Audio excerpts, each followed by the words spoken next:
Kryeministri Edi Rama tha se Shqipëria është lider në rajon për përdorimin e teknologjisë në qeverisje në Kongresin Ndërkombëtar të Nanoteknologjisë. Ai theksoi rëndësinë e inteligjencës artificiale dhe nanoteknologjisë si shtylla të zhvillimit të qëndrueshëm dhe transparencës në qeverisje.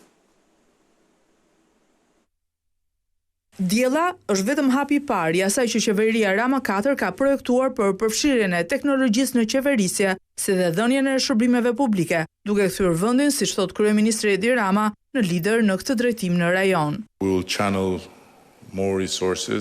Ne do të kanalizojmë më shumë burime, reforma institucionale, kapital njerëzor, për të ndihmuar në ndërtimin e një ekosistemi të nanoteknologjisë që e ka spirancën në Tiranë, por që rrezaton apo më mirë është zgjeruar jo vetëm në rajon, por edhe më gjerë. I ftuar në Kongresin Ndërkombëtar të Nanoteknologjisë, ku u diskutuar për mundësinë e ndërtimit të një ekosistemi të avancuar, kërkimi dhe arsimi, kryeministri thotë se duhet harmonizuar arsimi i lartë me strategjinë e qeverisë për inovacionin, që nga klasat inteligjente, laboratorët apo startupet.